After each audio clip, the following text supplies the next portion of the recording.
Okay, so Adam and Jamie here from iCUE Pro. We're going to be talking about buttons to actually fire all of your cues and connectivity within the app. So we've got here a flick button, which we recommend on using, but you already might have some other devices like the DSAN Cue system or Media Monkey that I have here. We're going to be talking about these later in this same video. Okay, so the flick button, we have flick software integrated within our app. So we recommend these. They're really, really good. They use long-range Bluetooth, which if you know anything about Bluetooth or you've used Bluetooth before in the past, you might have had a bad experience with it. That's because older Bluetooth was rubbish. This isn't that. This is long-range Bluetooth, and we have got videos of showing distance tests using the flick button. It's incredible. We really encourage you to look up those videos and see it. It will give you a lot of reassurance and they're of how very, reliable. very cheap. Yeah, they cost a fraction of these high-end show remotes, and their range is really extraordinary. Anyway, so you might want to pair one of these to your phone. So to do that, this one's already been linked to my phone. You quite simply get your flick button and then you pair a new device. Mine's already been paired and you can see there the code for my flick button. So right now that's going to do nothing, but if you press the button there, you can see. You'll see it fires up green to show that this is indeed paired. Show that you are connected. So just to show you that in action, if we go through to the show, which we programmed earlier in one of the previous videos, you can see there's our new show. I'm going to go to Start Show, and instead of pressing the play button this time, I'm just going to fire my cues from my flick button. And you can see there now it's fading in that first video. And again, if I just press that, it's going to fade in the next video. And let's fade out, which is the next cue. And of course, if I was to press it again, the camera will come on. So if I just tilt that forward, you can see underneath, press that there, and Jim puts his hands underneath, and that's fired the camera cue. And if I just press and hold, it's going to stop. Now, I pressed and hold that button there, which gave me another cue, and that's because if I go through to the settings and I go to configure buttons, this is my flick button. Let's have a look how it's configured, and you can see there that I've got the choice and the option for this one button for on click, on a double click, and on hold. So on click, so if I press it once, it's going to cue the next track. If I double click, it's going to pause and then play again my cues. If I press and hold, it's going to stop the show. You can obviously change those, and you've got a series of different things you can set and commands you can set for either a click, a double click, or a hold. And we've got cue specific groups. This is a great one, actually, the cue specific group, isn't it? Because you can choose it to do nothing, that's just in case you feel like you might accidentally be pressing it in your pocket or long hold it. You can choose it to have no action. But if we cue a specific group with one of these, let's replace the on hold and change that to a cue specific group. I'm going to tell you why this is really useful. Let's suppose that you want several of these buttons on stage with you, and say you're a magician and you want one on your close-up table. You can have a button there that only cues the camera. So I can hear I've selected cue specific group on hold from the drop-down menu, and this is going to allow me to choose the group that I want to fire. So if I'd made a group that had only a camera in it, it would fire just that group. Now, this is not particularly relevant right now because at the moment we only have a show of one group. But if I very, very quickly create an empty group, and in there I just put a camera and I save that. So now I have two groups. But if I go here to our flick settings and I configure the show with the button on hold, I'm going to select a group and I'm going to choose group 2. And now you'll see when this show is playing, if I were to click, it's going to play our logo. Here we are. Sorry, I just advanced it. But now if I were to hold this button down, it's switched immediately to an emergency camera.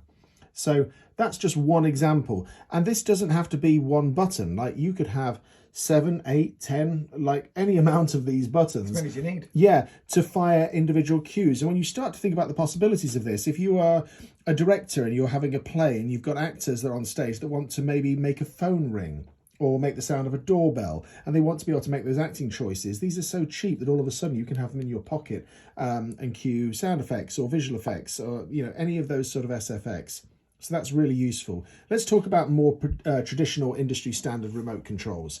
Now, we have here two of them. This is the Media Monkey. You see mine is a little funny because it has a little button which has been super glued to the center so that I can feel through my pocket where that raised button is. This is the DSAN. I've always been a fan of these because this is the same remote that is used by the Apple Corporation when they do their keynote presentations. You'll see them always holding a DSAN. It's a little bigger, but actually it fits great in your jeans pocket and has a raised tactile button there as well. So this is MediaMonkey and DSAN. Now, if you want to plug these in, you can plug them in via the Lightning on your phone with any USB adapter that will allow you to provide power. This will mean that you will have to stream the video. However, if you use Flick, you can send the video out through an Apple Lightning to HDMI adapter. And we have one down here on the other desk, which we'll pass across now.